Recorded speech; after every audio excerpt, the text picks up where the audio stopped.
Hi, I'm Ross from Airsoft, and today we're going to be taking a look at the Waldo Dynamics Crimson Gas Blowback Bucket.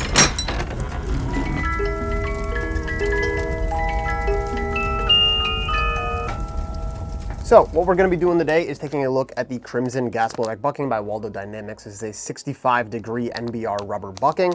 I'm going to be installing it into my Cyma CGS 723 replica.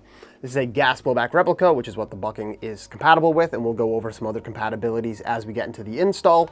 But just to talk about this replica real quick and why I feel it's a good choice for this bucking, I've been having a lot of issues with this replica, specifically with its ability to hop BBs. Any weight over, I think the highest weight I could get it to actually hop was a 2.8, which is just not enough for me. I needed to hop at least a 3.2. And then in addition with that, the chrono results have really been rather low, and every now and then BBs even roll out of the barrel. So what I think is happening is some overchambering, which is something we'll talk about that the Waldo Dynamics bucking fixes, and we can talk about that during the install. But first, let's take this over to the workbench and start taking apart this replica and getting the Waldo Dynamics bucking installed. So I have the Waldo Dynamics Crimson Gas Blowback Hop-Up bucking here. This is a 65-degree NBR rubber bucking. This bucking here is compatible with VFC AR variants, AK variants, G36s, M249s, PPSHs, and MP5 variants, all by VFC. It is compatible with Tokyo Marui pistols and MWS M4 variants, and APFG XM7, MCX, and MPX variants, as well as the VSR-10 sniper rifle. Now, there's a lot of compatibility. That's what they list on their website. Today, I'm going to see if it is compatible with the CGS series, which should be very similar to an MWS. This is a Cyma gas blowback rifle. This is my personal rifle, and I have bought this bucking personally to install into it because I have had a lot of issues with specifically the bucking on this rifle. I think that it can be solved with an upgraded bucking inside. So that is what I'm going to do today. I'm going to test the compatibility of the Crimson and also see some performance differences. Keep in mind, everything else about this rifle is stock. There's been no other internal work done. The only thing that's been done to it is the externals here. The internal is completely stock. I've not upgraded any part of it. So we are going to be putting in the Crimson bucking and just seeing performance and seeing what all that can do difference-wise. Before we get into it though, just some facts about the Crimson bucking itself, because there's a little bit we can talk about with this. It has a pronounced 2-point of contact pressure patch, as well as the alignment fin on it, which you can kind of see on the image they have here. It is really meant to prevent overchambering. That is its main thing. The bucking has a tighter initial wall, which really helps slow down the BB to more consistently sit at the same point of contact patch. The biggest issue with gas blowback rifles, and the issue that I'm pretty sure I'm having with my CGS here, is overchambering. So it's basically where the BB is pushed inconsistently and slightly past the optimal point of contact on that bucking, causing it to do all sorts of weird things.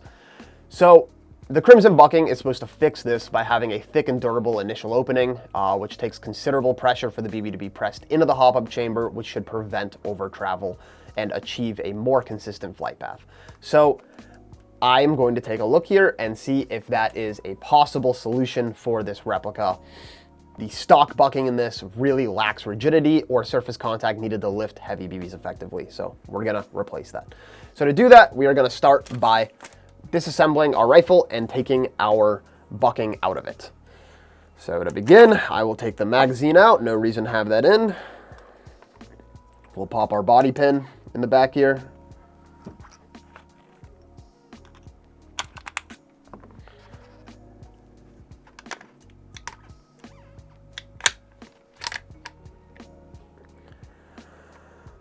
All right, an issue I'm running into already that I didn't think about before starting this is the fact that my Larry Vicks flashlight is preventing me from opening up my top. So if you're like me and you decide to do some aftermarket stuff to it already, you might have to remove your, which is a pain. There we go. Okay. What is nice about the CGS series is that they do have a quick change hop-up system, so there's not a extremely in-depth, disassembly here that you need to do. So we'll remove our bolt, which we will just set to the side right here. And then there's going to be a little Allen screw right here, which is holding in basically your hop-up lock, which is going to keep that all together. All right. I'm not gonna lie, guys, that took me far too long to find the correct size Allen key. So, just heads up, it's a little bit finicky to find. All right, there we go. This piece is out. Just gonna pull it out. So that's kind of what's locking it in there. It does some other things, but that is the reason we need to remove it, is because it is locking it in there. Now, the next step is going to be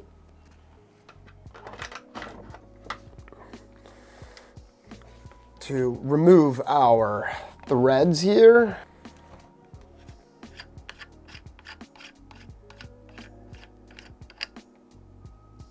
All right, and now my whole inner barrel here should just push right out. Yep, there it is.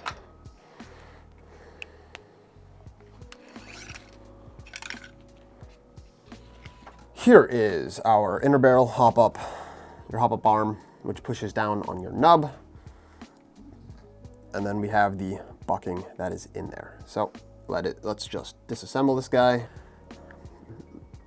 Now, something you want to be careful with when using picks on these is, you know, not cutting your O-ring with the pick, which can happen.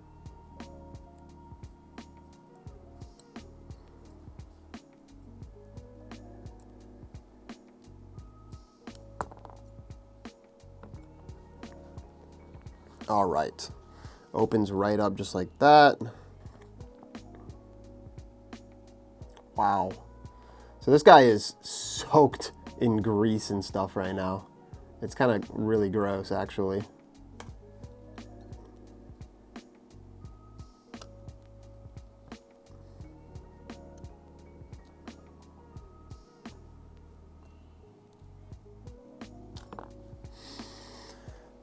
All right. You can see our original bucking in there. As you can tell, it is lubed up way too much. Way too much in my opinion. All right, let's open up our Waldo Dynamics Crimson bucking.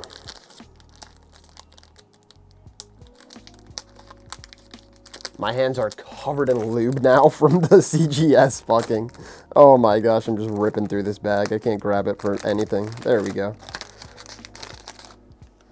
All right. So here's our original hop-up. Here's the new one. They look pretty similar in terms of exterior. This one definitely has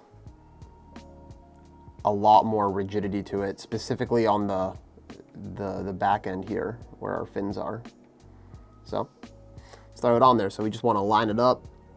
We have the two interior fins, and then your nub space, your patch, should be right here in the opening.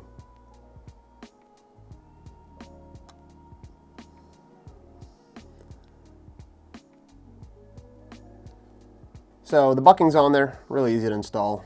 We're just gonna line up our hop-up guy here. It's gonna go like so, where it kind of sits in the nub there on the side, and it holds this guy in place. Okay, so we have our nub in there, our bucking in there, and half of our hop-up. We're just gonna line up our other half here, which sits just like so. And then we're gonna slap this guy on here.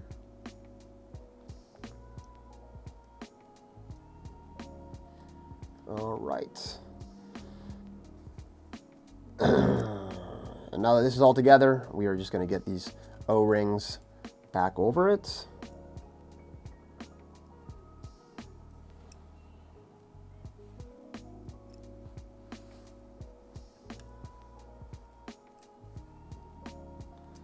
So there's one.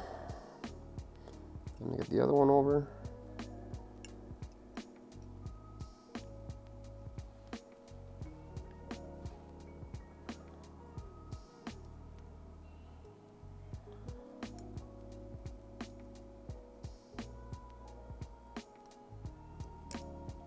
All right.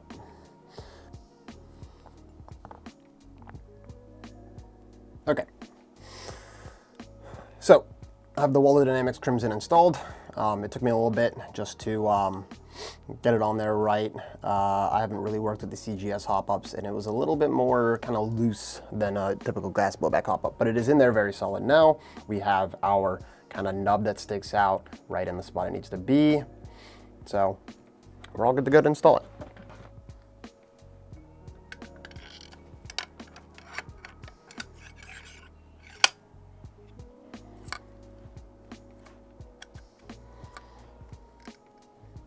Just gonna push it in there, and then we're gonna throw our piece here onto it.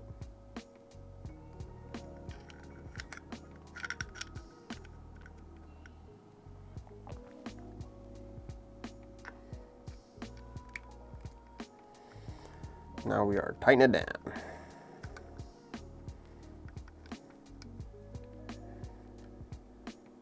Okay. And then we can slide our bolt and such back in, get everything back in where it needs to be.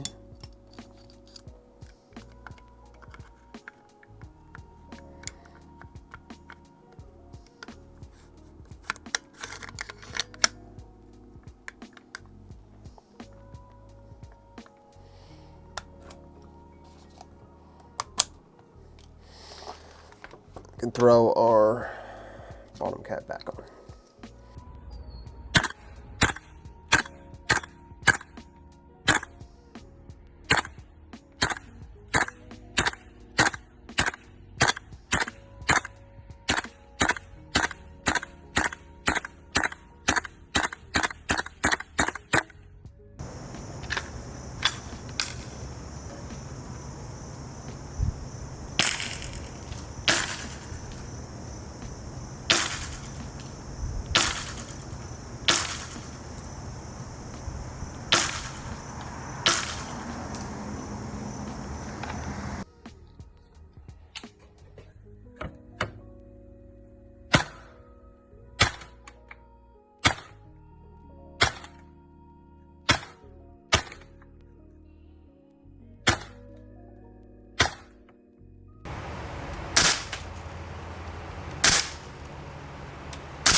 So after doing a little bit of range testing with our new Waldo Dynamics bucking in here, I am happy to say that it has fixed all of the previous issues I had with the CGS. The BBs rolling out of the barrel, the inconsistent shots, and the inability to hop heavier weight BBs has all been fixed just with the bucking. I'm still having a bit of a right curve and every now and then a little bit of an inconsistent path, but I really do feel that it's just with the rest of the barrel, hop up, and nub. I think the bucking did all of the fixes that it needed to do, and this guy is now performing at a place where I'm comfortable running it on the field. So a very simple fix, a very easy replacement of a bucking, and this gun is now probably performing 10 times better. So I would love to hear what you guys think of this gas blowback bucking. I would love to hear what you guys think in comparison to other buckings like the 4 Quantum buckings on the market or other very well-known gas blowback buckings that you like to use. I would love to hear kind of what you think if you happen to install this and have used other buckings in the past. That's something that, please share with us. Share with the community. People would love to hear that information to really figure out how to tune in their gas blowbacks to get it performing correctly. But if you have a CGS series, a Lightning Series Cyma, or any gas blowback that is not hopping your BBs properly and is over hopping them, I definitely consider taking a look at the Crimson gas blowback hop-up bucking by Waldo Dynamics. So thanks a lot for watching, you guys, and I'll see you in the next one. Take care.